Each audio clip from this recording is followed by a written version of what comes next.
Here we are, time to make up a load of nukes for the final batch for the season.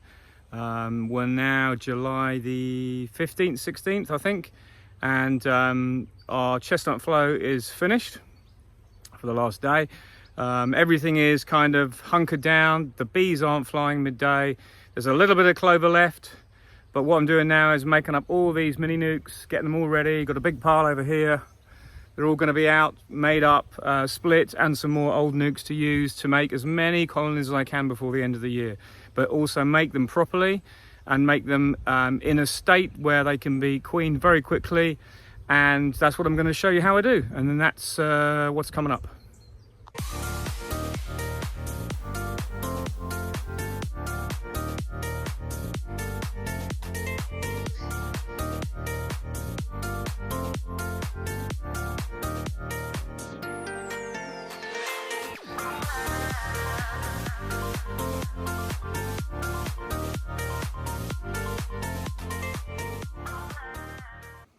So inside I've got 1, 2, 3, 4 partitions here, okay? These two partitions to the left and to the right will stay in the nuke. The other two here, those two, and a frame or foundation go into the hive. So our hives will go from 10 frames to 7 frames. So the nuke basically gains 3 frames of bees, and they have 1 frame to build on if they want to, which they obviously will do. And in time, I take out this one, and I hopefully take out this one, so I'll have 6 frames of bees and brood by the end of the year. But what I have to do is hunker them down a bit and reduce down the surface area so that there's the 3 frames of bees and brood that I put in will generally have a little bit of room if they need it, but they won't feel they've got to heat a big space because the 2 partitions here and here take up that space for now. And if I assess them in, say, 3 or 4 weeks and find that because I've fed them well and the queen started to lay, I'll take out this first partition and move that partition of that replacement. I replace that partition with foundation. I'll remove that to there and give them room to build if they want to, but that's only when they're ready. You let the bees tell you. This is all about managing your nukes correctly this time of year, so you give the colony the size it needs for the amount of bees it has. And what I do when I make a nuke, I take, as I said, these 3 frames out, so 2 partitions and 1 foundation goes into the hive, and from the hive comes 2 frames of bees and brood and a frame of honey and stores and or mixed bees and brood, depending on what I can get from that colony. If the colony isn't strong enough, it doesn't get split. And if I have 3 that are not very good, that are just I could take a frame from, I'll make up a nuke by taking 3 frames from 3 different colonies. It all depends what you've got. And then they'll be coming back here to mate. And you can see here that I've got a lot of nukes already. Now, a lot of these nukes are existing nukes that are going to be split. I've got my 5/5s. You can see some of them over there. There's another one there. They are all going to be split, and basically the queen right section will be taken away to another apiary, and the non-queen right section, in other words the queenless section, will stay here to have a queen put in it. So what I'm doing is I'm trying to juggle everything so that I've got nukes that are queen right taken away, and anything that's left just is waiting to be given a queen. So it's that time of year where I'm just trying to juggle everything. I'm trying to get ready for my honey harvest. I'm trying to make as many splits as I can before the end of what I would call the realistic time to make queens. And that's about another 2 to 3 weeks. The first week, second week of August is the absolute last time I want to be putting virgins into colonies. Because after that, we need those queens laying and we need them to be foraging. That's why we make these up with good size nukes, so that the emerging virgin that goes off to mate has got a good support staff to get going quickly so that it can profit and we get it ready for the autumn, because that is what we're doing now. Everything is going towards the autumn now. We are preparing for the winter. The bees have already been doing it. They've been doing it since the summer flow, and they know now there's nothing else coming around till the ivy. So we have to be vigilant now. There's feeders going on everywhere, and we're making nukes, and all this is just autumn prep really to get bees ready for the winter. And I'm going to go to one of my yards where I'm doing the splits, and I'll go through a split from the start to finish, and you'll see the amount of work it takes. Because making splits this time of year is 2 weeks really behind where I'd like to, 2 weeks ahead of where I'd like to be making them. And the reason why I say that is it would be so much easier if all the honey was off the hives before I went to make a split, but it just isn't possible. But by doing this and using my time wisely while I've got time, I can get the honey off temporarily. I can assess what honey I've got, so I've got an idea what I'm up against when I harvest it all. And it gives me time to look at each colony. It gives me time to prepare. I'm not waiting to find that colony queenless in 3 weeks' time and then going, oh shit, what am I going to do now? I'll know straight away. I'll be able to get a virgin into it before the end of next week, and then hopefully, if I do make a split from it, or or put it this way, some colonies you go to are queenless, but they've only just become queenless. So you go, right, has it swarmed? No, it's obviously the queen missing. Okay, are they making emergency cells? Yes, fine, cut them out. Is it big enough to make a swarm? Yes, let's cut this in two. Let's use this colony still. Make a note in the book, give the other half a new virgin, and give the colony you've taken away a virgin. And that's how it works. It's just using your experience and knowledge in your area to get this underway and kind of rounding off the season. It really is now. We're heading down that road of autumn, and before we know it, it'll all be over. It's just getting on with it. So I'll go out to one of my close apiaries now, and we're going to make a split, and I'll show you how I do that. So here we are out at the bee yard. I've got this little apiary which is up the road from where I live, so I use this for mating as well, because I keep all my drones and mating stock at home, and this is within 1 kilometre of that. So it does a pretty good job. I'm just getting everything ready here. I've run through a couple of things. Okay, first thing I wanted to show you was, this is what I keep my hive tools in, okay? A lot of people, well, not a lot of people ask, but there's always questions about how do you deal with hygiene in the apiary. Well, the number one thing is wash your hands, but obviously wash your gloves. So first of all, I'm using these gloves that are basically the French beekeeping shop stock these, and I actually love them.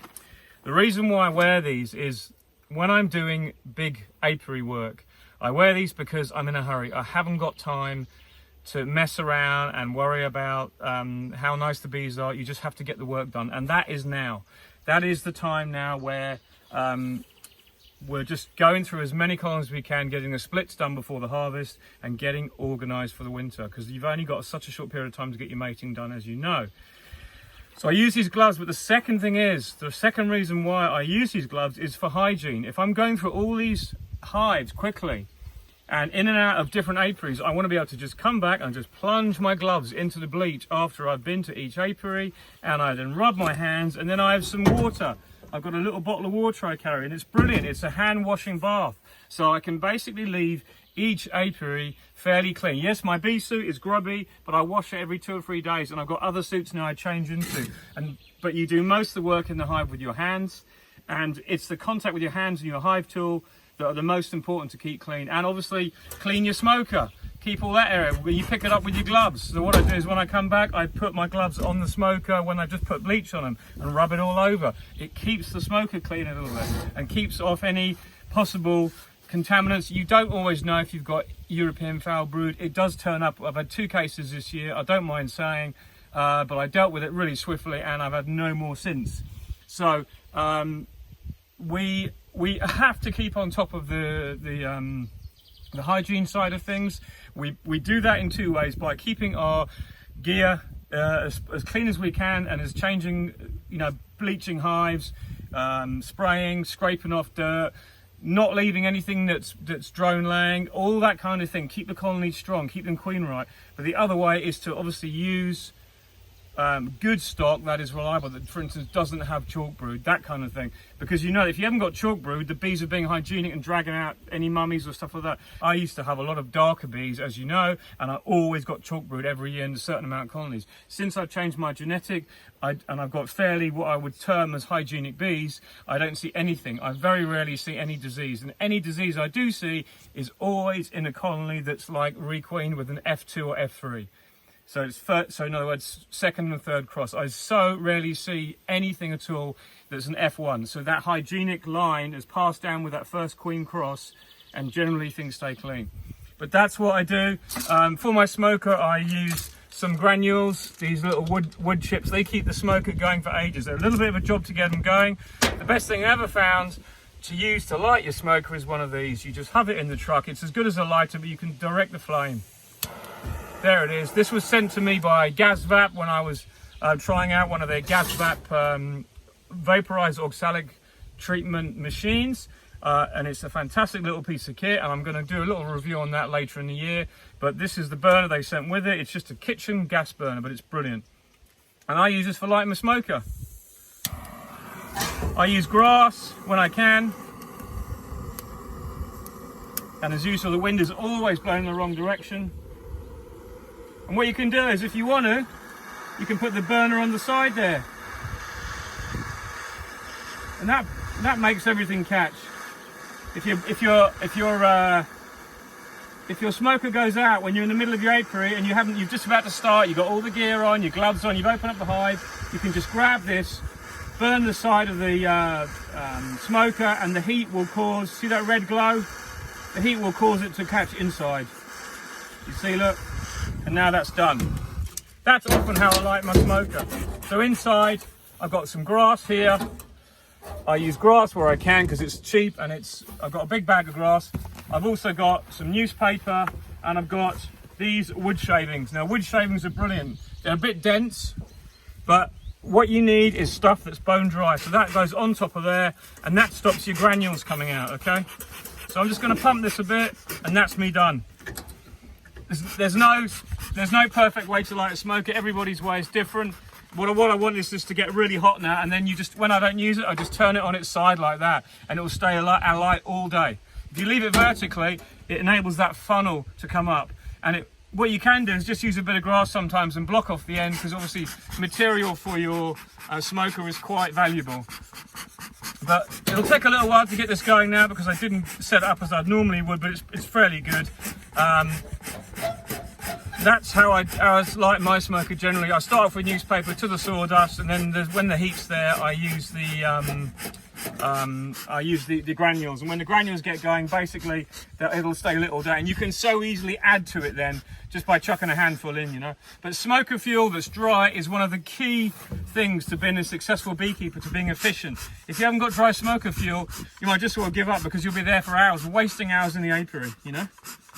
So that's well lit. Let's go and split these colonies. I absolutely love this apiary. It is about 1 kilometre from my house, which is that way. It's south facing. Everything does really well here all the time. Now, I started in here yesterday. You can see this colony near us has a lot of bees. These are some of the nucs I made last autumn in exactly the same place. So I just kept the nucs here. They've all done really well. I've added to this apiary as well during the season, if I've got swarms, because it's obviously near the house.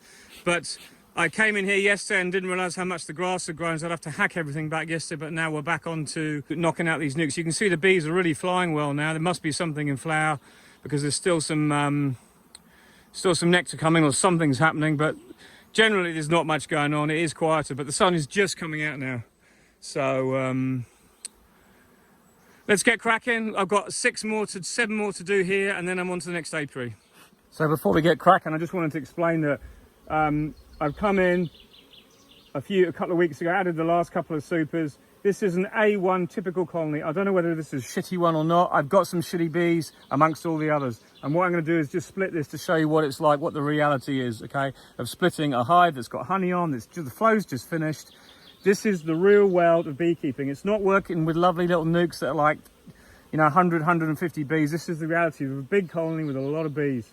So I can see the bees are being a little bit hygienic there. We've got some bees being binned out. There could be a few drones starting to go. They're probably just being cleaned out after the flow stopped. The bees get a bit bored. So we'll see what it's like when I open it, but I'm going to open it and just do the whole thing, and you'll see what it's actually like. And I'll try and go through it as I do it. So I've got my nuke on the ground here. And what I'm actually going to do is I'm going to slide the hive over a bit so you can see the nuke being filled up as well. And it's just going to mean the bees are a little bit disorientated for a little while. Okay, but it means I can put the nuke on here so you can see it as we do things, all right? So I use these rubber bands because basically it means I can not have to worry about my lids blowing off on the back of my truck. I've discussed this before with you. There's my nuke already. What I generally do is get it all prepped first.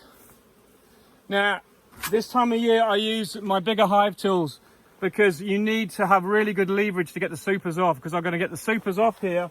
1, 2, They're probably been glued down. I don't know whether there's any honey in this. I hope there is. The others had really good honey, so I'm hopeful there's a good colony of bees. I'm assuming it's a lot of honey in it.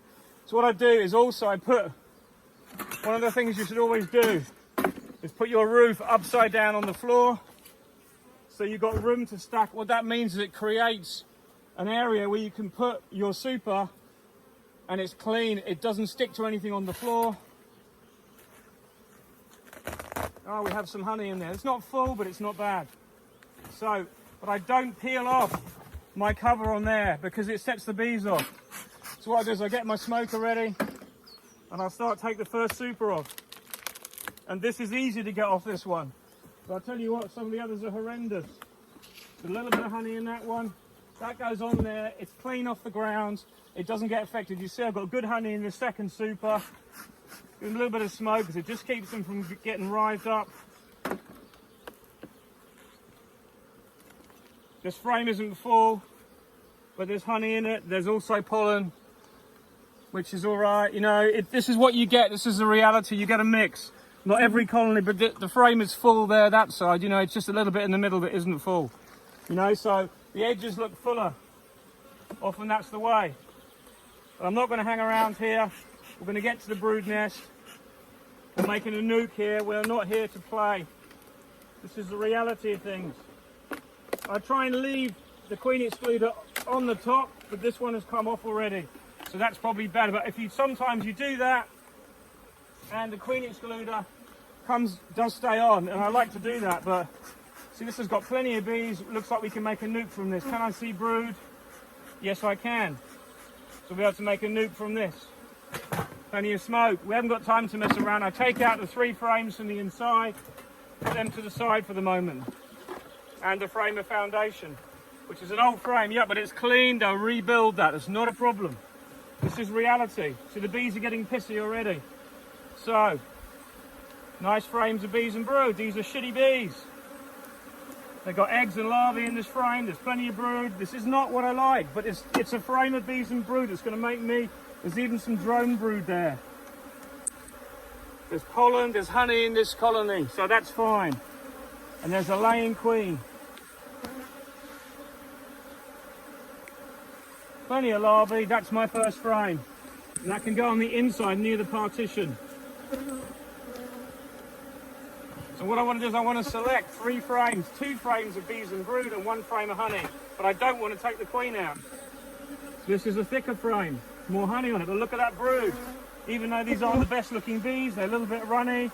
There's quite a few drones in here, which is good and bad. Nice frames of brood. Check there's no queen. So all in some colonies that are not the best layers and they run a bit, you sometimes are better off having more brood because it's easier to get more bees in the box. And you want the bees to be calmer when they hatch, so you want nurse bees more. But in other colonies that are beautiful, it doesn't really matter if you have a few more worker bees. But I generally like to make my nukes like that and let the bees fly off. So I'll do, these bees are biting well. These aren't really nice at all. This is the reality of it. You can't always have nice bees. This is actually an F2, this colony. It's swarmed already this year, and this is what you get when you get the second cross. So there's a 3rd frame there, but I'm going to shake these off because there's a lot of nurse bees on that. Check there's no queen. Shake them in there. And I'm going to take a frame of honey next. These are really attacking me well. Give them a bit more smoke. This is why I wear these long gloves. I had the feeling this was going to be a bit of a hot potato, this colony.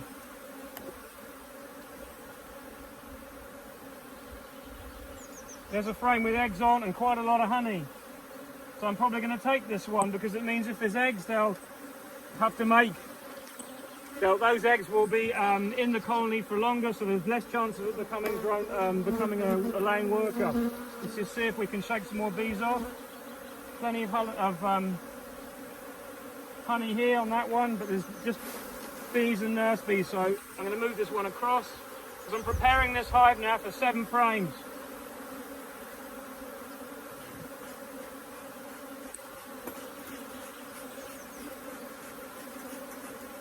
smoke them and they all go away, then 5 minutes, 2 or 3 minutes later, they're all back.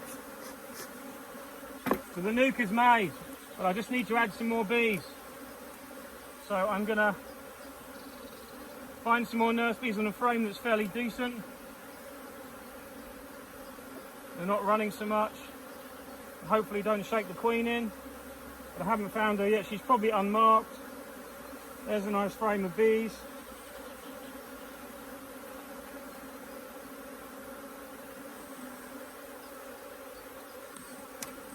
Shake these in.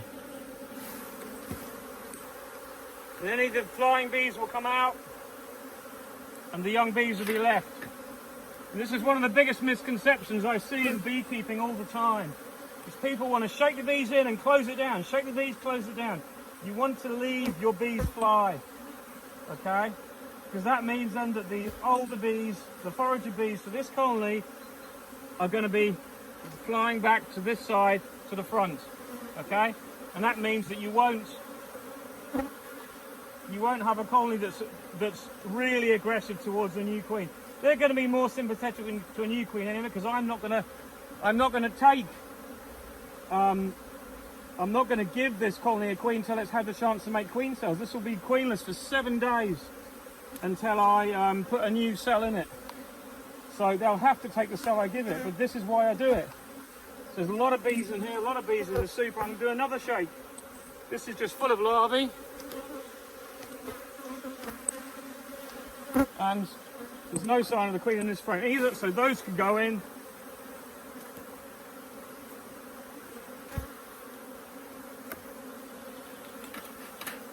These aren't the bees I want, but they're the bees you get. You know, this is the reality of it. I want calmer bees than this, but it doesn't always happen.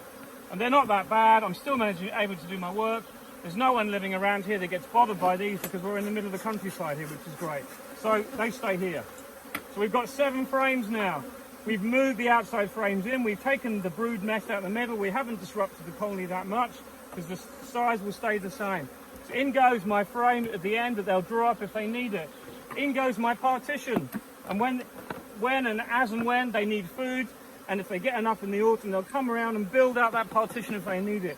Or if they don't do it, and I see there's 7 frames of bees and brood that's quite happy here, that's how it'll go into the winter. That's the overwintered configuration in most of my colonies that I get to.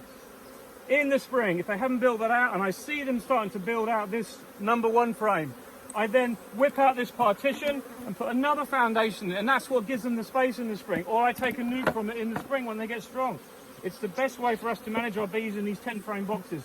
You see, our Daedont frames are really deep, so you can go to 12 frame Daedonts, but if you do, when you have a honey super, you need an adapter, because the existing supers fill that much, and when you put on a super, you need to fill this block, so it's better just to stick with 10 frames. So that is now done. We've made a split, we've reduced the size of the colony down, but we haven't affected the kind of amount of bees because we've put partitions in. We've kind of compartmentalized it, but we've also given it partitions to reduce that, to make them think they've still got the same amount of bees. So my queen excluder, this is where it gets tricky, so you've got to put the queen excluder back on. But this one, for example, stayed on the bottom of the box. And often you pick it up and it stays. There's a good bit of honey in here. There's the queen excluder going back on. You always get a couple of bees here. There's not much else you can do. But I've broken that seal now, and it's unlikely they'll rebuild anything before I come and harvest, okay? So on goes the top box. And there's a nice bit of honey in that too. I'm glad I put 2 supers on this colony. It did swarm, I know that. That's why these bees are a bit grumpy, you know? So that's done. On goes the lid. See what happens when the ants move in. But they're all gone now, they're finished. That's the insulation. We leave the insulation on all year because the outside temperature never gets hotter than what is inside the colony. So why bother taking it off? It's something less to move out, you know? All those bees have flown from here now. On goes the polystar, the top of my nuke. On goes the lid. Done. And on back on goes the elastic, and that keeps it all intact. Okay, there it is, done. The roof will not fly off in my truck. When I stand these I'll stand this like that because it stops, it keeps the airflow. So I stand it at an angle so the airflow, see underneath? The bees, look, there's a few bees on it because there's a little hole in this one, but I don't mind because what it means is the bees that are going to fly will fly, and there's just nurse bees in this colony, and the hatching brood, when that comes, will flood that box with three or four frames of bees, you know? So everything's good. Yes, they're a bit aggressive. Yes, they weren't the nicest of bees, but the nuke is split. The honey's still on the hive. I've inspected it. I know this honey. I know what to expect when I come. And I probably will requeen this if I can. If I've got spare queens, I'll stick a new one in. That's the reality of it. That's what I'm doing now. Just going around, making as many splits as I can, and this one will be a good layer for next year, I hope. You know, the bees will settle down now. Minimal disruption to the colony, in and out, done. No stings to me, really. I can feel they're trying to sting me a bit on my arms, but, you know, that's why you wear these sort of gator gloves, because you can just get on and do things, you know, you don't have to worry. I can now plunge my fingers into that bleach to clean between each hive. When I take this outside, that's what I do. Anyway, I've got a heck of a lot of work to do.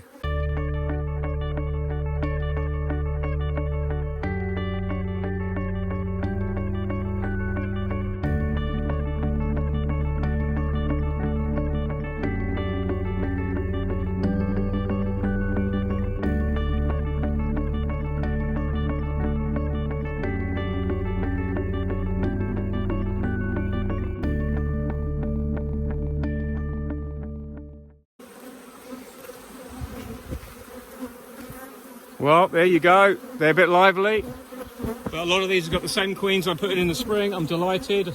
Some really good strong colonies here. They've given me nukes. They've given me a crop of spring honey. They've given me a crop of summer honey, because you can see the top. I mean, these two here are absolutely full. I mean, it's 3 supers full.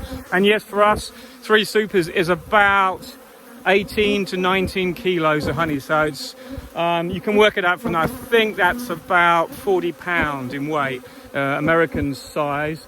It's not a lot for a summer crop, but that's our crop. That is our flows. We don't have huge flows here. We have a spring flow and a summer flow, and you can get from each hive. In a spring flow, you can get maybe between 40 and 60 kilos as a maximum from each one, each crop, and in the summer hive about the same. So you can get maybe 200 kilos a year from one hive if it's worked right and you've got good queens in the right flows. In further else in France, where you have different flows, don't forget we only have 2 here. Other places you have acacia, which is a big crop. You have chestnut, which is obviously what we have here. They have sunflowers, we don't have here. There's a lot of other things we'd like to have, but we don't, you know, and that's how it is. But this apiary is done. On to the next one. Catch you again soon. Bye for now. Look, clean gloves.